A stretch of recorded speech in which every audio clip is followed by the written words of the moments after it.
Assalamualaikum murid-murid semua. Semua sihat? Syukur, Alhamdulillah. Jadi, untuk hari ini kita akan belajar mengenai contohi sifat Rasulullah. Okey murid-murid, semua dah bersedia?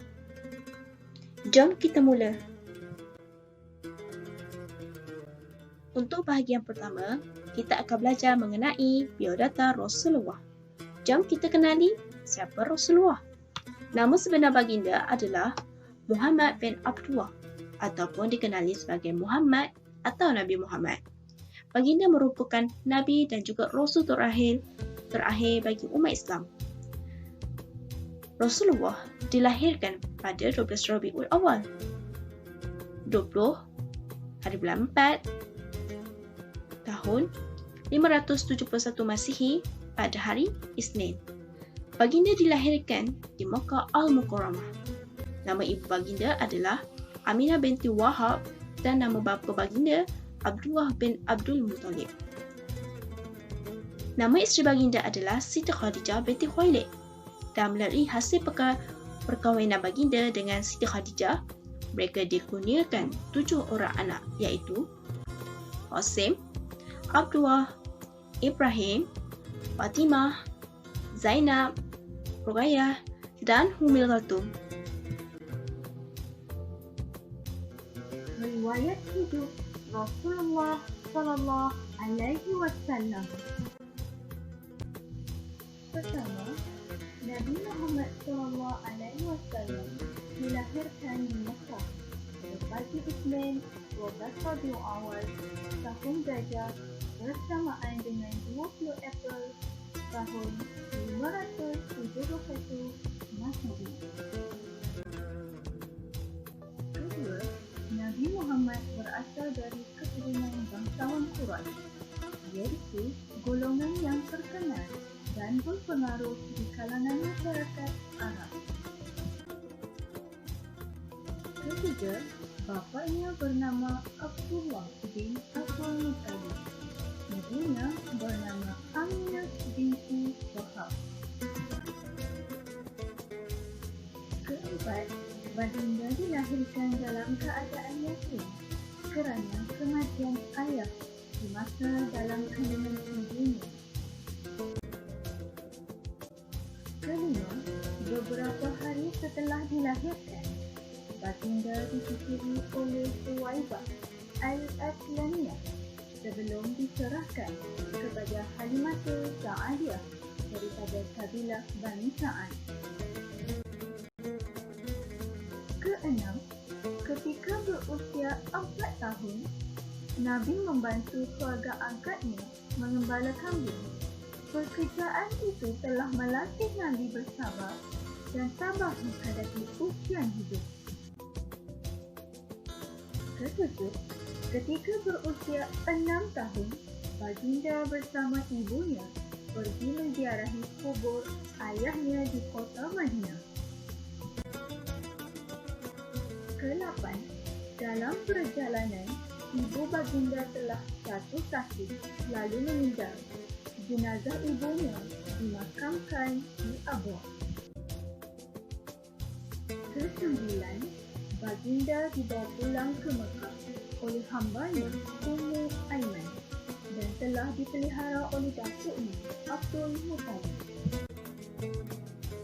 Ke-10, Abdul Muttalib merupakan seorang pembesar Mekah, terkenal dan dihormati.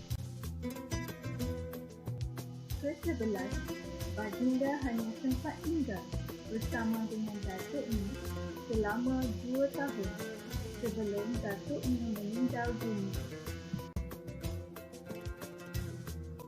Ke-12, datuknya meninggal dunia ketika baginda berusia 8 tahun. Ke-13, selepas kematian datuknya, Nabi dipelihara oleh bapa saudaranya, Abu Talib. Ke-14, baginda telah bekerja menggembala kambing untuk membantu meringankan beban yang ditanggung oleh bapa saudaranya. Ke-15, ketika berusia 12 tahun, baginda mengikuti hubungan perniagaan bapa saudaranya ke Syam.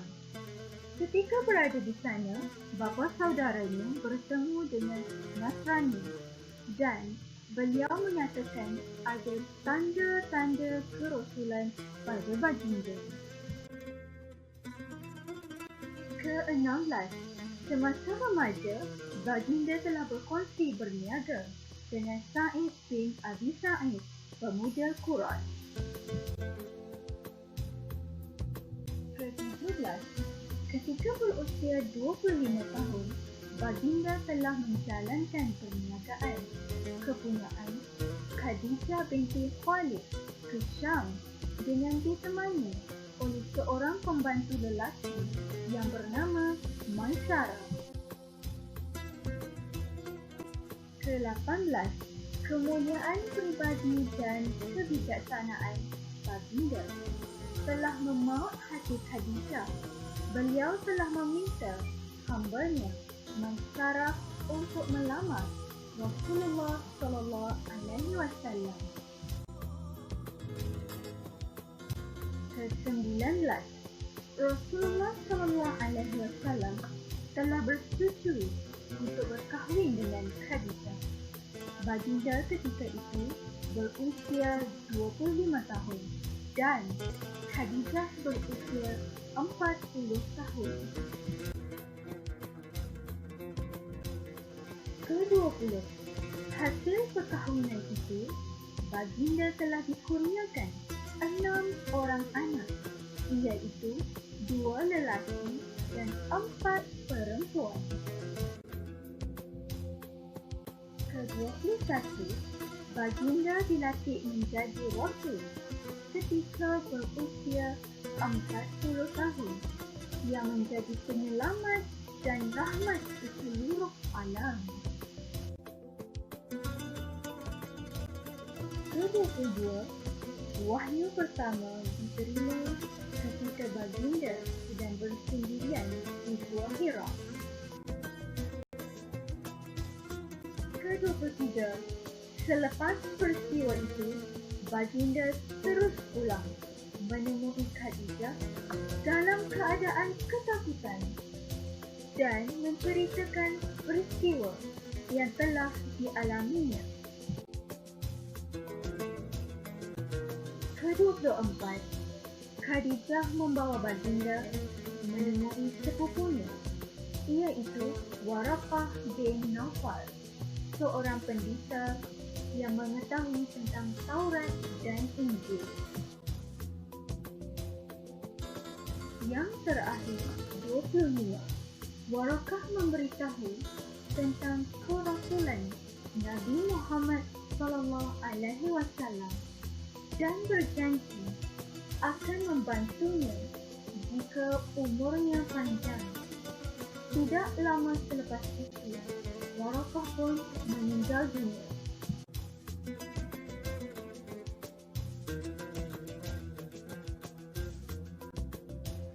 Murid-murid, sifat terpuji Rasulullah ada 4. Yang pertama sekali adalah sidik, yang kedua amanah, yang ketiga adalah tabligh, dan yang terakhir sekali adalah fatonah. Okey, jom kita lihat apa itu 4 sifat terpuji Rasulullah.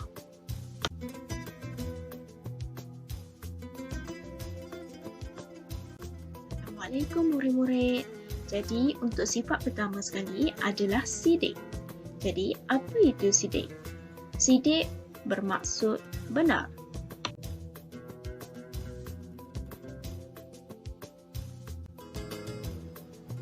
Untuk pengetahuan murid-murid semua, baginda Rasulullah sangat dihormati kerana sikapnya yang berterus terang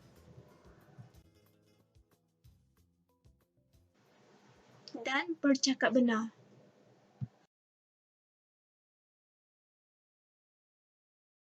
Baginda tidak pernah berbohong, murid-murid semua. Apa yang baginda sampaikan adalah berdasarkan wahyu, perintah dan juga petunjuk.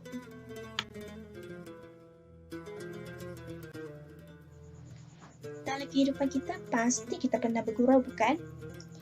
Bila kita bergurau, kita akan rasa gembira, rasa seronok, kehidupan kita juga akan lebih ceria. Begitu juga dengan baginda Rasulullah. Baginda juga pernah bergurau. Tetapi dalam gurauan baginda tidak pernah berbohong. Apatah lagi bercakap perkara yang sia-sia. Bahkan Abu Jahal sendiri turut mengakui sifat sidik Rasulullah. Siapakah Abu Jahal ini? Abu Jahal ini merupakan musuh Rasulullah dan dia sangat membenci dan menentang dakwah Rasulullah SAW. Diceritakan, Abu Jahal pernah ditanya oleh salah seorang pembesar Quraisy tentang Rasulullah. Adakah Rasulullah itu seorang yang benar atau pendusta? Katanya, sesungguhnya Rasulullah itu seorang lelaki yang bercakap benar dan tidak pernah berbohong walau sekalipun. Murid-murid, sebab itu Allah mewajibkan kita bercakap benar. Bila kita bercakap benar, kita akan mendapat pahala, dijauhkan api neraka, ibu bapa, guru-guru, rakan-rakan dan juga orang di sekeliling kita akan sayang dengan kita apabila kita bercakap benar. Sifat terpuji Rasulullah yang berikutnya adalah amanah. Adakah murid-murid faham apakah itu amanah? Okey, baiklah, cikgu akan terangkan apakah itu amanah. Amanah dari segi bahasa ialah kepercayaan ataupun kejujuran. Amanah ialah menunaikan segala sesuatu yang dititipkan dan dipercayakan kepada seseorang. Nabi Muhammad SAW telah digelar Al-Amin oleh penduduk Mekah. Ini adalah merupakan satu self-branding buat baginda. Mengapakah beliau digelar Al-Amin? Beliau digelar Al-Amin kerana beliau tidak pernah bercakap bohong, tidak pernah mengkhianati sesiapa dan sangat menjaga amanah. Sebagai contoh, semasa Nabi Muhammad SAW berdakwah kepada penduduk Mekah, baginda telah ditawarkan oleh pemimpin kaum Quraisy pangkat, harta serta wanita supaya baginda tidak meneruskan usaha berdakwah. Namun, baginda telah menolak semua tawaran tersebut walaupun baginda telah diugut untuk dibunuh. Rasulullah tidak gentar atau takut kerana baginda orang yang sangat menjaga amanah. Sebelum diangkat menjadi Rasul, Rasulullah berniaga ke Syam bersama bapa saudaranya. Baginda berniaga dengan jujur dan amanah serta tidak mengkhianati peniaga yang lain. Baginda juga sering memberi maklumat yang tepat kepada pelanggan, tidak membeza-bezakan pelanggan serta menghormati mereka. Justru itu, Rasulullah sangat dipercayai oleh pelanggan. Ini membuatkan perniagaannya sangat berjaya. Indahkan sifat amanah Rasulullah, murid-murid. Justru itu, kita perlulah contohi sifat amanah yang terdapat pada Rasulullah dan mengamalkannya dalam kehidupan seharian kita. Wah, dari sifat Rasulullah SAW iaitu tabligh, menyampaikan. Jom murid-murid, mari kita belajar tentang apa itu tabligh. Tabligh artinya menyampaikan.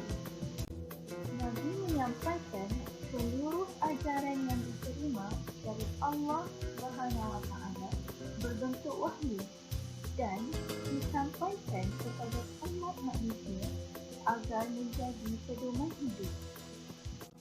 Rasulullah SAW menyampaikan seluruh ajaran yang diterima dari Allah SWT, bahkan sampai hal yang terkecil sehingga umat manusia mempunyai pedoman hidup. cara Rasulullah menyampaikan Islam. Berdakwah secara terbuka. Berdakwah dari rumah ke rumah. Dakwah melalui tauladan, iaitu melihat cara Rasulullah. Sebelum kita teruskan dengan sifat Rasulullah SAW seterusnya, terlebih dahulu cikgu yang bertanya kepada murid-murid, apakah murid-murid tahu apa itu sifat fatonah?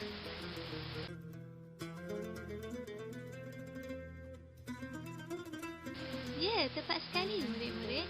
Fatonah bermaksud pandai ataupun bijaksana. Mustahil bagi seseorang rasul itu bersifat bodoh ataupun kurang cerdik. Dalam menyampaikan ayat Al-Quran dan kemudian menjelaskan dalam puluhan ribu hadis memerlukan kebijaksanaan yang luar biasa.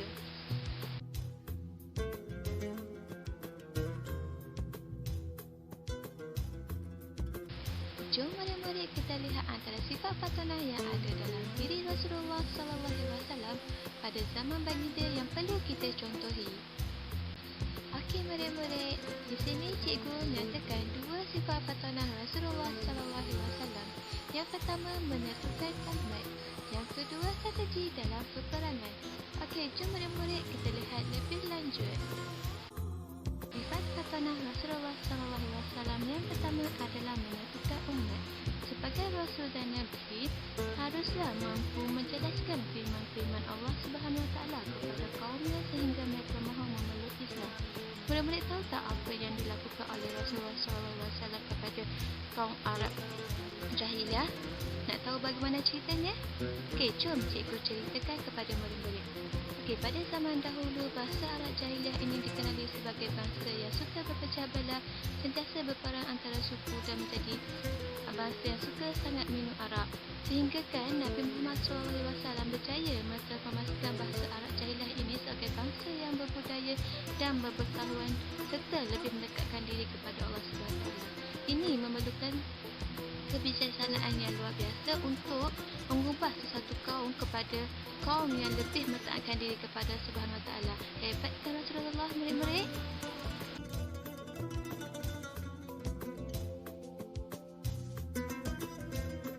Okey murid-murid, kita akan teruskan dengan sifat fatonah Rasulullah SAW yang kedua, iaitu strategi Rasulullah SAW sebelum perang. Sebagai seorang pemimpin dan sebagai seorang rasul perlu memikirkan strategi yang berkesan untuk menyelamatkan umatnya daripada menjadi musuh peperangan. Di sini cikgu menyatakan 6 cara yang telah difikirkan ataupun hasil daripada kebijaksanaan Rasulullah SAW. Yang pertama, penyamaran. Yang kedua, menunggu musuh. Seterusnya, asah menggali parit kepungan dan membiarkan musuh tanpa dikejar. Ini menunjukkan bahawa segala strategi dan segala rancangan Rasulullah SAW membuahkan hasil. Murid-murid, nampaknya kita sudah sampai ke penghujungnya. Okey, jadi Ustazah nak tanya, apa yang kita belajar pada hari ini? Ya, hari ini kita belajar mengenai biodata Rasulullah dan juga 4 sifat terpuji Rasulullah. Okey, boleh murid-murid nyatakan apa itu sifat terpuji Rasulullah? Ya, pertama adalah siddiq. Yang kedua adalah amanah. Yang ketiga adalah tabligh. Dan yang terakhir adalah fatonah. Okey murid-murid, penting tahu kita mencontohi sifat terpuji Rasulullah ini. Okey, ingat murid-murid, sampai di sini saja. Semoga kita berjumpa lagi. Assalamualaikum warahmatullahi wabarakatuh.